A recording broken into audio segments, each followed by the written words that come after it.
പള്ളിച്ചട്ടമ്പി.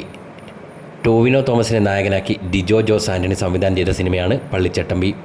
1957 കേരളത്തിലെ ഒരു കിഴക്കൻ മലയോര മേഖലയിലെ ഒരു നാടിൻ്റെയും ആ നാടിൻ്റെ നായകൻ്റെയും കഥയാണ് പള്ളിച്ചട്ടമ്പി പറഞ്ഞിരിക്കുന്നത്.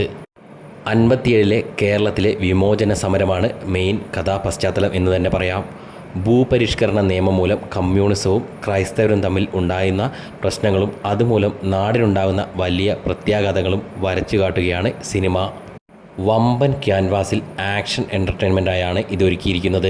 ഒരു ആക്ഷൻ സിനിമ എന്നതിൽ ഉപരി ഇന്നും സമൂഹത്തിൽ നിലനിൽക്കുന്ന ജാതി വർണ്ണ വിവേചനങ്ങൾക്കെതിരെയുള്ള പോരാട്ടം കൂടിയാണ് ഡിജോ ജോസിൻ്റെ പള്ളിച്ചട്ടമ്പി എന്ന് പറയാം. കേരളത്തിലെ ഒരു സാങ്കല്പിക ഗ്രാമത്തിൽ പള്ളിക്കാരും കമ്മ്യൂണിസ്റ്റുകാരുമായുള്ള സംഘർഷം അതിരുകടന്ന അവസ്ഥയാണ് ചിത്രത്തിൽ കാണിക്കുന്നത്. കമ്മ്യൂണിസ്റ്റ് മന്ത്രിസഭ തന്നെ ഭരിക്കുന്ന ഈ സാഹചര്യത്തിൽ ഇവർക്കെതിരെയുള്ള ഒറ്റയ്ക്ക് നിന്ന് പോരാടാനാകില്ലെന്ന് മനസ്സിലാകുന്ന സഭ അവിടെ ഒരു ചട്ടമ്പിയെ ഇറക്കുന്നതാണ് കഥയുടെ മെയിൻ പ്രമേയം. ആ ചട്ടമ്പിക്ക് അവർ ഇരട്ടപ്പേരൊക്കെ വിളിക്കുന്നുമുണ്ട്. അയാൾ ആ ഗ്രാമത്തിൽ വന്നതിന് ശേഷമുള്ള സംഭവ വികാസങ്ങളിലൂടെയാണ് സിനിമ പിന്നീട് പുരോഗമിക്കുന്നത്. കംപ്ലീറ്റായും ഒരു മാസ് മസാല സിനിമയിലേക്ക് പോകാതെ പീരീഡിക് ആക്ഷൻ എൻ്റർടൈനർ എന്ന രീതിയിൽ തന്നെയാണ് ഈ സിനിമയെ സംവിധായകനും അണിയർ പ്രവർത്തകരും ഒരുക്കിയെടുത്തിരിക്കുന്നത്. കഥയ്ക്ക് വേണ്ട ക്യാൻവാസും ക്യാരക്ടർ ബിൽഡപ്പുമൊക്കെ കൃത്യമായി നൽകുന്നുണ്ടെന്ന് പറയാം.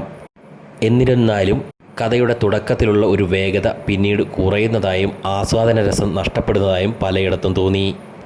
ടോവിനോയ്ക്ക് പുറമെ ചിത്രത്തിൽ TG രവി, വിജയരാഘവൻ, സിദ്ദിഖ്, ബാബുരാജ്, സുധീർ കരമന, അലക്സാണ്ടർ പ്രശാന്ത്, വിനോദ് എൽജോ, ധ്രുവൻ, ശ്രുതി ഭദ്ര എന്നിവർക്കൊപ്പം ഒരു കൂട്ടം പുതുമുഖങ്ങളും ചിത്രത്തിൽ അണിനിരക്കുന്നുണ്ട്.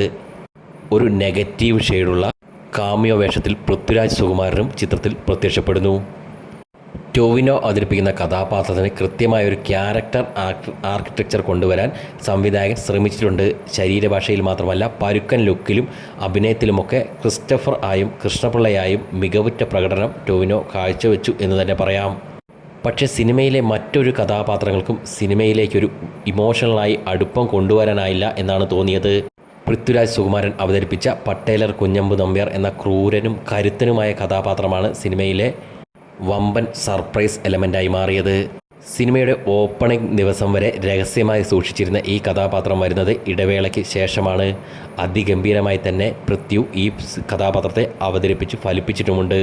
ഡയലോഗ് ഡെലിവറിയിലും ഫിസിക്കലും ഗെറ്റപ്പിലും ഒക്കെ എല്ലാം എടുത്തു തന്നെ കാണുവാനാവും. In short, pakka mass commercial entertainer എന്ന പ്രതീക്ഷകൾ മാറ്റിവെച്ച് പൊളിറ്റിക്കൽ അല്ലെങ്കിൽ പീരീഡ് എൻ്റർടൈനർ എന്ന നിലയിൽ കണ്ടാൽ പള്ളിച്ചട്ടമ്പിക്ക് നമുക്കൊരു ശരാശരി മാർക്ക് കൊടുക്കാൻ പറ്റും.